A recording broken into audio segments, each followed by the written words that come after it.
Imagine having a full-time CFO, but just at a 10% of the cost. That's the power of a virtual CFO services. Hi guys, my name is CA Prasant Agarwal and sabhi ko mera Ram Ram.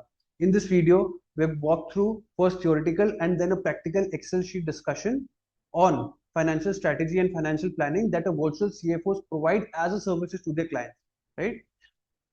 What is financial strategy and planning? It's a process of defining company's financial objectives, whether forecasting revenue and expenditure, planning future investments, expansion strategies, so that the business maintains a good cash flow throughout the year.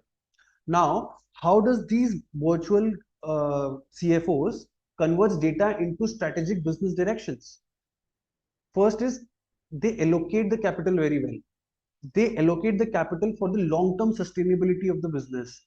Every rupee deployed by the business should have a measurable value creation. Second is forecasting the revenues. They forecast the revenues by identifying the earlier trends of the revenues and create scenarios like conservative and optimistic for proper cash flow assumptions. Third is expense budgeting. These virtual CFOs provides a maximum spending limit of so that the any department or any person can be held accountable for overspending and can be rewarded in case they're meeting the targets. Then is profitability analysis. They identify the profits of each and every products or services or business verticals and phasing out the ones or eliminating the ones that are making the losses. Other services these virtual CFOs provides are break-even analysis, working capital management, or setting up a long-term sustainability goal for the company. In order to sum up, I can say that these virtual CFOs provides a roadmap for a company so that the companies meet their financial objectives. Now I'm going to explain you why and how they're doing it through an Excel sheet. Now let me share my screen.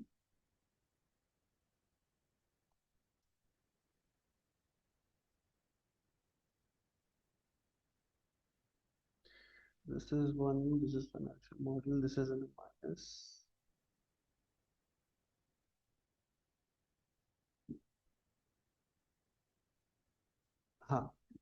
As you can see, this is a sales order book of a particular company and this is an original data.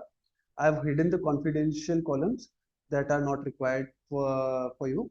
So this is then MIS which they have been preparing for themselves, which is in quite in an haphazard manner and proper decisions cannot be taken in this. This is an early stage startup, by the way, right? So you can see these are the original data of a company where total number of orders processed is this, total number of order value for the period is this, number of orders returned is this is the rejection amount, right?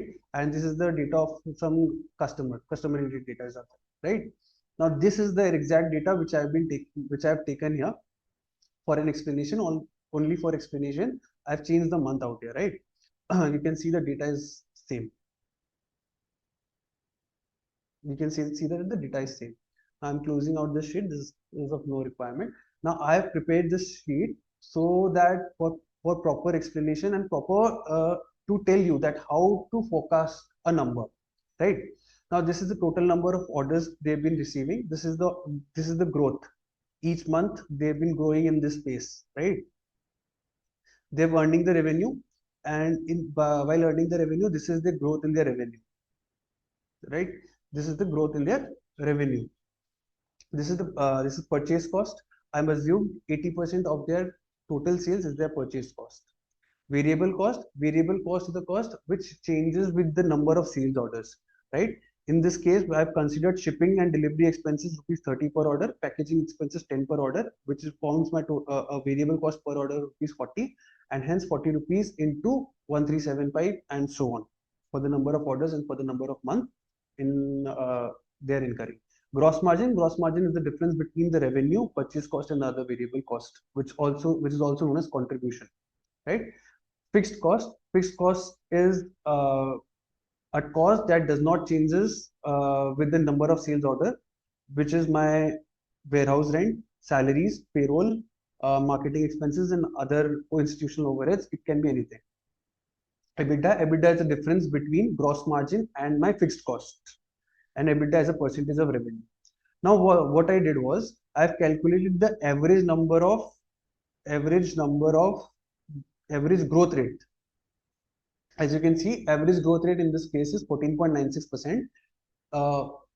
Average growth rate of number of orders is 14.96%, whereas the average growth rate of revenue is 10.83%. Right? So let's go through this first, and then we'll come through 10.83% in case we record. Right? So in December, 4041 is my total number of orders.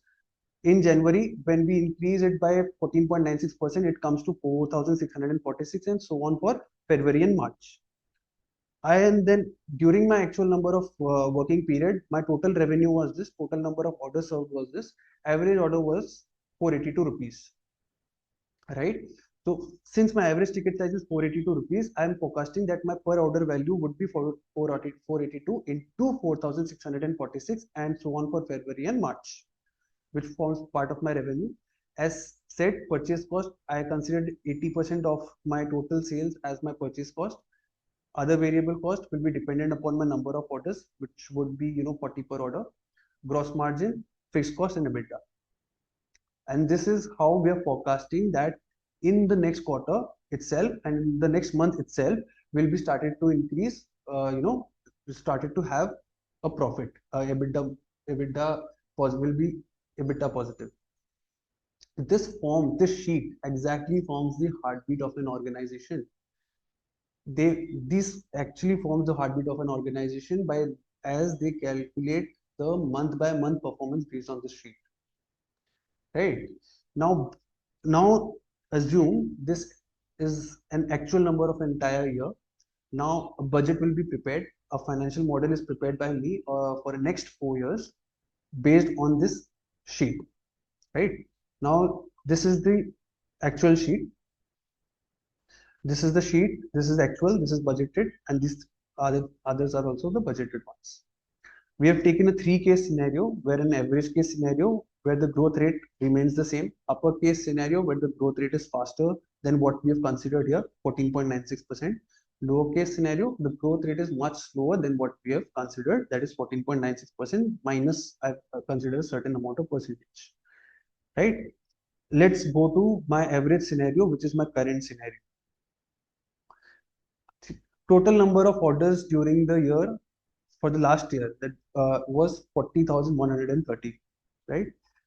14.96% per month was my growth rate, and I multiplied it by 12, which allows me to get to my number of orders, that is 1,12,177, and I've considered the average ticket size to be the same. In the same manner, the shipping expenses and the packing expenses are also considered the same, and there have been no changes in this regard. Right? Since there will be no changes, I have considered this. So this is my scenario 1, where my actual profits for the next year, I am assuming that 29,65,000 should be my profit. In the uppercase scenario, let's come to the uppercase scenario. I have considered that the month-on-month increase is 5% per month, and hence my overall growth rate for the year should be 239.53%, which allows me to calculate my total number of orders to 1,36,255 for the next year. In the similar manner, since it's an uppercase scenario, I'm considering a best case scenario. 4% increase my average ticket size, 482 to 501, and similarly my cost is decreased from 30 to 28 for my shipping expenses, and packing expenses 10 to rupee 9 per order. Right? Let's go to scenario 2. Right? Since you can see right now the profit is 29,60,000. By just clicking a number to uppercase scenario, the transition has been made to 46,55,573. In a similar manner, lowercase scenario, I have considered a decrease in percentage of 4% for decrease in the percentage of growth by 4%, decrease in the percentage of my ticket size by 2%, and increase in my cost by from 30 and 12 to 33 and 12 respectively. Right? So this is my third case scenario, 16 lakh 79,000. Now let's assume 14.96 is on a very higher side of assumption. Now we can take this as 10%, right? This is the 10%. This is 10%. This is by number of order, and entire sheet changes based on the assumptions we've been taking, right? Now this sheet helps the management aligning with their overall financial objectives, whether be it expansion strategy, whether be it future investments, whether forecasting of revenue. It helps the management to maintain a financial discipline all throughout the organization. This sheet also helps in calculating the unit economics of a company. You've always heard of unit economics. Now, what is unit economics? I'll be telling you now. You've always heard in Shark Tank that what is economics? Tell me a brief about your unit economics. Now, what is unit economics? Selling price, purchase cost, variable cost, contribution margin, which is my gross profit margin, allocated fixed cost, which are my warehouse expenses, marketing expenses, payroll, salaries, or any other institutional overhead. Now let's say my selling price is rupees 100. My purchase cost on that rupees 100 is 80. My variable cost on that 100 rupees is rupees 8. My contribution, my gross profit margin is rupees 11. My allocated fixed cost, I'm incurring the fixed cost on my selling price is 11.83 rupees, and my net profit, which is a loss of rupees 12 paisa. On a 100 rupee sale, I am incurring a loss of rupees 12 paisa throughout the year. Now, this is what unit economics is. This actually helps the organization to meet its financial objectives. This entire Excel sheet I've prepared by myself, and it's a demo model. Right. In case you need it, you can comment down below. I'll be providing you in your mail. That's a separate issue. Now, this is what I'm telling you that a virtual CFOs do for early age startups. If you're also an early age startup, you can prepare this sheet or hire a virtual CFO nearby you, or you can contact anyone that will provide you and help you guide and maintain financial discipline of your organization. With this, we'll come to an end. Jai Shri Ram, dosto. Thank you. Bye bye. Stop share.